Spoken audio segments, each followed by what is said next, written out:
Wolves 12 want to forget this. For the wire, they don't like travelling to Salford, whether it be the Willows, whether it be the Salford Community Stadium. It's always been a bogey fixture for the wire. I mean, the average is 66% loss ratio. That's right, 66% of the time Salford win this one, and they won it yet again. A couple of things will really worry Sam Burgess in this. First of all, missed tackles. 41 missed tackles in this game from the Warrington Wolves. They average about 26, and their error count was 3 higher than normal. Add that to the loss of Leon Hayes. This was a calamity of a fixture for the wire. They will be very concerned indeed. I mean, I think the loss of Hayes is a significant loss, not just in this game, but perhaps for the rest of the season. He has been playing that well. It wasn't a great game. I mean, let's be honest, both sides neither really got a strong foothold in the game. But yeah, you know, Salford stuck around and they did what they needed to do. A brilliant first try from Tim Lafai. I mean, he just does this time and time and time again. It was just a case of, right, give me the ball, and then off he went. He was like a bulldozer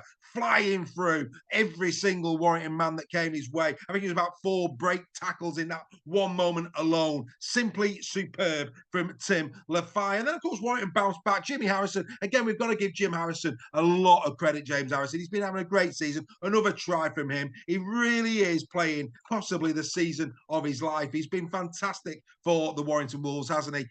And yet again, he stood proud in this one. Not as good as, I have to say, Mr. Jack Ormeroyd, who likes to play Warrington. Last year in that Golden Point game, Jack Ormeroyd had a great game. He had another great game on Saturday for Salford. He likes playing the Warrington Wolves. We know the likes of McDonald and Lafai, real quality. Warrington, you know, Toby King, not having his best of the game. See, this didn't seem himself, Toby King, in the game. I don't know what's going on there.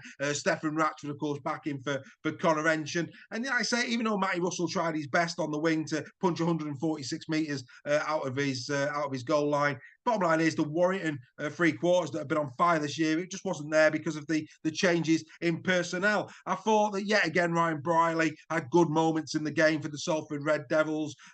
Ethan Ryan, how on earth did Ethan Ryan get the Sky Sports Man of the Match? You know, sometimes you've got to scratch your head and go, am I seeing something here? How did Ethan Ryan get the Sky Sports Man of the Match? Unbelievable. Absolutely unbelievable. Never in a million years is that the case. This is a bad loss for Warrington, but even more so bad loss in terms of Leon Hayes. As for the Salford Red Devils, back up to 6, again defying the odds. Another brilliant win against a team that many would expect to be challenging this year, thereabouts, but Salford yet again turning them over. We've said it time and time again. Paul Rowley's men are a force to be reckoned with when he can get the full 17 on the field, and despite all of the is he going to leave to FC or not this week, you know, many felt what was impact that was going to have on his team. Would that unsettle him? Not a bit of it. I mean, after the game, Ryan Briley talking very openly in the press conference with Paul, saying that, you know, they didn't really think too much of it. Of course, they wanted him to stay. They begged him to stay, albeit Paul said they didn't. But, you know, the bottom line is Paul Rowley, great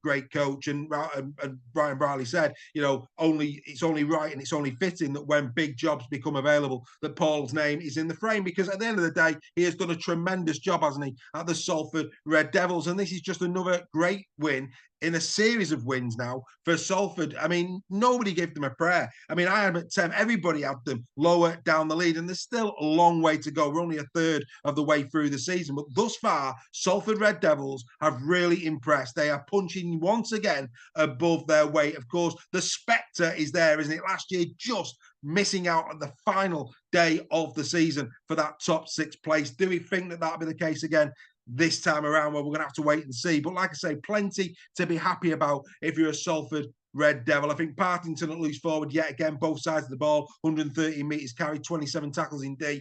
Partington's been a real bonus since he's come back from injury for the Salford Red Devils. I think to a man, what we see time and time again with Salford is they turn up for each other. Every game they turn up for each other. Brilliant team spirit. You can see it. They play for each other. And again, a fantastic result for Paul and his men. Massive headaches now. Of course, Josh Drinkwater will come back for the Warrington Wolves. I mean, it's going to be a real test of his professionalism, because of course with the emergence of Leon Hayes, he's been put out onto the edges. You know, he's not been getting much of a game.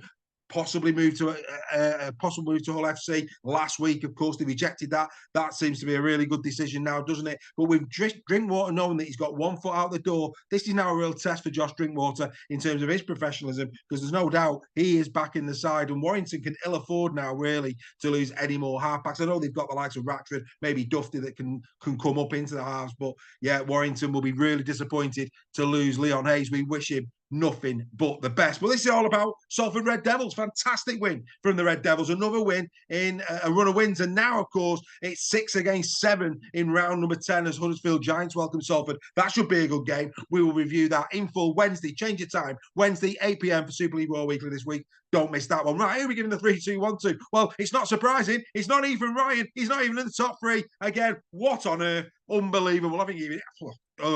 Anyway, let's leave that there. It has to be Tim Lafai. Tim Lafai got Salford off and running dead quickly. Brilliant try from him. 18 carries, 136 metres, 11 tackleables, 4 of them in probably scoring that try. A clean break from him. Lafai in brilliant form this season. Deserving of the 3 points for me. Outstanding performance. Then I'm going to give 2 for Briley. He was at it all the way. Not his best game in the world, but, at key moments in the game, he just kept turning up, didn't he? Nice assist. A try. Yes, it was a penalty try, but I think he would have got there. I thought Briley on the day was pretty decent. And I am going to give the 1 point to Jack Ormonroyd. I think Ormonroyd was the best forward on the field in this game. He dominated the Warrington pack. None of the Warrington pack got anywhere near 100 metres in this game, but Jack did 122 from him from 14 carries, 3 tackleables. He had a really good game. He also got 26 tackles in defence as well. So Jack Ormonroyd, he gets the 1 point this week. 3 for Tim Lafai, 2 for Ryan Briley, 1 for Jack Ormonroyd. A brilliant win. Congratulations to Paul Rowley and everybody at the Salford Red Devils who continue to defy the odds. Big game for them now against the Huddersfield Giants this week. As for the Warrington Wolves, they go up against Hull FC. They will be wanting to bounce back. All eyes on Josh Drinkwater as he returns into the first team this Friday. That's been another edition of In the Sheds. We will be back to review the final game of round number 9. The Leeds Rhinos travelling, of course, to Hull FC a little bit later in the day. Bye for now.